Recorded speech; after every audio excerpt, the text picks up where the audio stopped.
Now, this is another tough one. Okay. But before that, Krishna teaches us in Gita about prasad buddhi. Okay. We have told this n number of times in Gita, and most of us have attended the Gita, but still we'll just brush upon it again. What is prasad buddhi?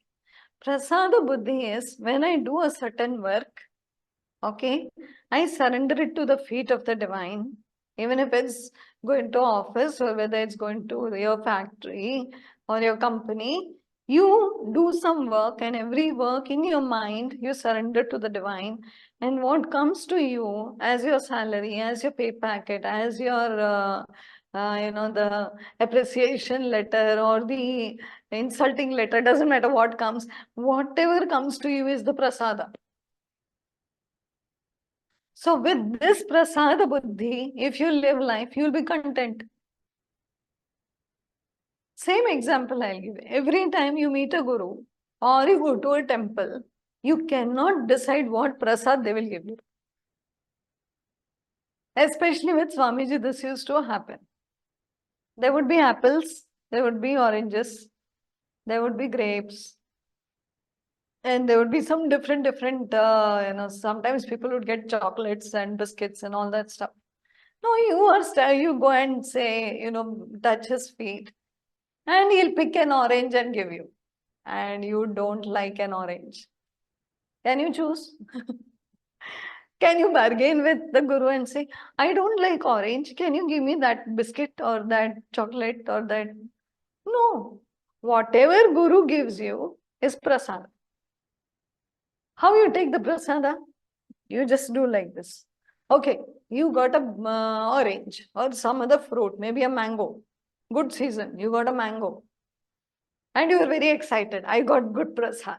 You go home and cut it, and there are worms in it. What to do? Prasada.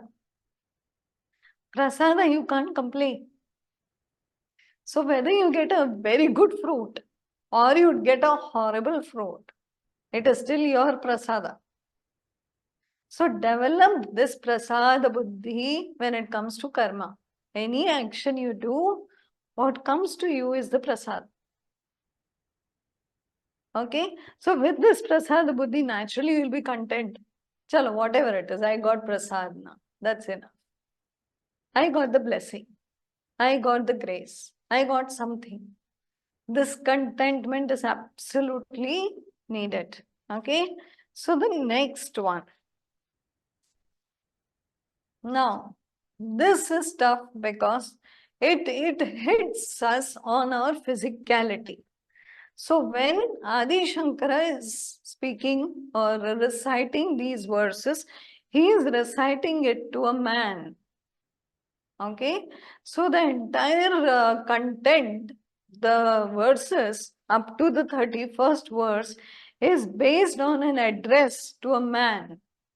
Okay, that it's being told to men. But when we go, they were probably not expecting so many women on the spiritual path. Believe me, we have a lot of them. So then this verse needs to be understood by women also. Because this was specifically said to a man. Okay, it says Nari Stanabhara Nabhi Desham. Okay, Drishtva Maga Moha Vesham. So very clearly it is said that you need to stop getting excited and fascinated by the woman's chest and her navel. This is being said by Adi Shankaracharya as a verse. And this scripture is held as the most prominent amongst his works. So very clearly, he is hitting upon one by one. Okay, first, second, third, and the fourth are the most important verses of this entire. I'll tell you why. But first of all, let's understand. He is saying very clearly, don't get fascinated by the the body of the woman. Same applies to women. Don't be fascinated by the body of a man. Because Adi Shankaracharya was speaking to a man, he said, looking at her chest, her navel, why are you getting fascinated? Don't get fascinated. How? Next part. He says, Etan mamsa vasadi vikaram. These are just modifications of the flesh, fat, muscle, etc. Now, this is a very simple way of understanding that what is the fascination about? It's all flesh. It's all fat. It's all muscle. What is this fascination about? He's telling him, stop being fascinated. So if the old man asks, suppose how? He's saying, what is this, do you think? It is just skin and flesh and bones and muscles and fat. What else is it? So this physical body, the name, so let's understand. What is a body, basically? What do we think is a body? It's made up of cells and we know all this, right? So then it decays with old age. We know this. Same body. Okay, it dies also. Yes. Now, when Swamiji used to teach us, okay, he used to be very strict at times. He would say, what is there in this body? He would say it's filled with filth. He would say this, Malamutra, say, filled with bhara hua sharir. Right now, however beautiful the person is physically, male, female, doesn't matter. Inside, if you see, you'll forget the outside. You'll forget the outside. Because inside, there is too much filth. So he's making us realize that just because you can't scan, you don't have an ultrasound eyes, thankfully, you can just see the exterior and get fascinated by it. But the interior is almost same for everybody. There is only filth, there is poop, there is urine, there is flesh, there is blood, there is phlegm, there is kapha, as you say. All these things are inside the body. So why does he have to say this? So that listening to this, we can get the image and start moving away from the fascination of human bodies, physical. Let not the relationship be based on only physicality. How good the body looks, what is the color of the body, what is the shape of the body. Everybody is stuck in this. And as we are getting deeper and deeper into this Kali Yuga, it's only about the body. Everybody forgot we are not the body. Adi Shankara reminded us many years ago, Mano Buddhi Ankara Chittani Naham, I am not the this, I am not the that, I am nothing. I am not the body for sure, but we forgot. And we started thinking that I am this body. Okay, forget the body. I am this form and I am this name. So we got stuck in a form. I am a woman, this shape, this size. I am a man, this height, this weight, this much chest, that much body, this much whatever bicep or whatever we make. And we got stuck in the body consciousness. We forgot. At no point, now don't misunderstand, at no point is he saying that don't take care of the body. Don't misunderstand. Oh, the body is filled with filth and whatever she said, nah, I don't like the body now. No, it is your vehicle. It is the vehicle. It is the tool which is going to take us to Govinda. It is the tool which is going to take us to the divinity. It is the tool which is going to take us to self-realization. So we need to take care of the body, but not be obsessed by it.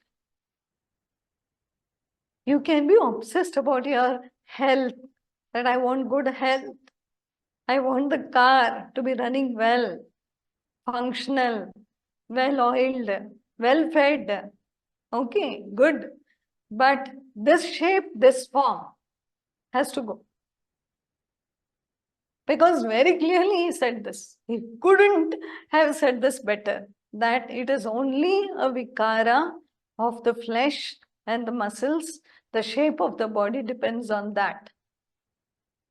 And by the way, for extra information, we have around 2 kg of bacteria within us. And they are more than, I think, some trillions, 8, 10 trillions, or maybe more. I don't know how many trillions. They are more than the cells. We have lesser cells and more bacteria. Yeah, but they are smaller. They take less space. So they are 2 kg. So we are carrying 2 kg of bacteria within us. And 80% of them are in the gut, in the large intestine, mainly. So we are carrying all this inside. What is this Lalipota about? What is this outside show about? Okay, from tomorrow I'll not wash my face. Why do I need to do it? Anyway, it's all bacteria inside. Nobody said us not to be neat and clean. Nobody said don't dress up properly. Dress up well. Look beautiful. There is no problem. Don't get obsessed by the physical form. That's all. That's a clear instruction given here. Okay? So yeah, where were we? So that was the first part of the verse. The next part goes, yeah, what should we tell? We did the second part also a little bit. He said, because this is mamsa vasadi vikaram. This is just flesh and fat, nothing else. Vikaram is modification of that. That's it. Then manasi vichintaya, varam varam. So vichintaya means do chintana, where in your mind, what about this? That whatever I see, I should not get fascinated by this. I should not be obsessed with the body, with anybody's body or even my body, because it is just what he said, mamsa vasadi vikaram. This chintana has to continue again and again. Each time I get fascinated, I should say this, mamsa vasadi vikaram. Vichintaya varam varam. I have to think of this again and again. What am I seeing? What am I getting fascinated with is only flesh and muscle and fat, nothing else. This is a direct instruction for us not to get caught up in the physicality of anybody or even your own body. I don't think any scripture usually speaks so directly about such things. And that is why, if you observe, you will not have many talks of this scripture on YouTube also. And there are very few texts which are expounded so openly. Because we don't want to touch this topic usually. We feel, oh, let it be. Let's take the next verse. Let's not get into this. But I would rather say, let's get into this for once and let's finish it for once. It's important. So then what is the fascination about? It's only flesh and muscle and bones for anybody. Okay?